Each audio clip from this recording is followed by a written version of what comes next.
We had many weeks of negotiation with the Republicans. We arrived at a bipartisan legislative compromise. Everybody agreed, and then it was blown up by Elon Musk, who apparently has become the fourth branch of government. This is Washington. This is how the lawmaking is done.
This is Washington. This is how the lawmaking is done. It's a long process. Sometimes it takes a while to reach consensus, but we're going to do the right thing here tonight.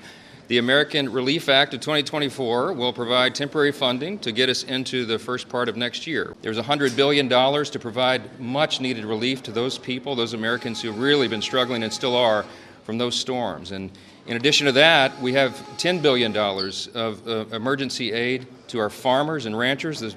Many of the small farms in America are on the verge of collapse, primarily because of Bidenomics and inflation. Everything that I just told you was negotiated in a bipartisan fashion.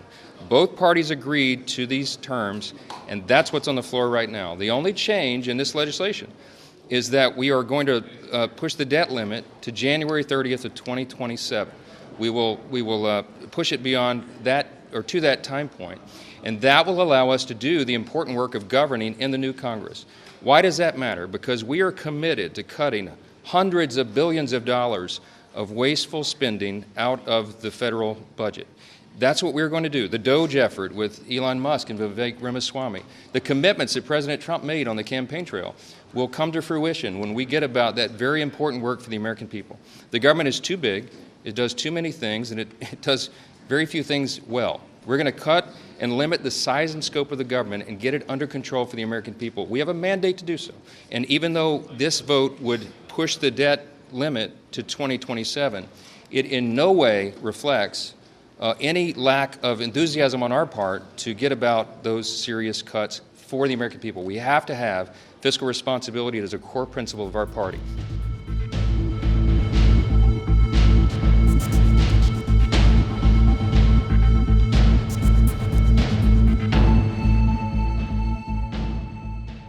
The Musk Johnson proposal is not serious. It's laughable. Extreme MAGA Republicans are driving us to a government shutdown. We had many weeks of negotiation with the Republicans. We arrived at a bipartisan legislative compromise. The Senate Democrats, the Senate Republicans, the House Democrats, the House Republicans, everybody agreed. And then it was blown up by Elon Musk, who apparently has become the fourth branch of government. And that's just an intolerable way of proceeding under representative democracy. So the Democrats are going to try to figure out how we can salvage the public good out of the wreckage that has just been foisted upon us. But do you think that there's a scenario where you might regret rejecting a clean debt ceiling increase? I mean, that's what they've added to this. We're going to discuss this in our caucus, and we'll figure out what to do. It's just horrific that they have thrust us into this kind of chaos already, and they haven't even taken over yet. Some Republicans are saying they've done their part now, that what comes next is up to you, and if this doesn't get passed and the government shuts down, that Democrats are going to own this. Yeah, they did their part by entering into a legislative compromise with us, which we negotiated over a several-month period. We arrived at the compromise, and that's what we've all been behind, and that's what we expect to go forward.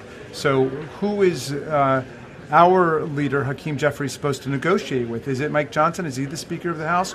Or is it Donald Trump? Or is it Elon Musk? Or is it somebody else? So we got to try to figure out how to salvage some kind of public interest out of the wreckage that they've just put upon us.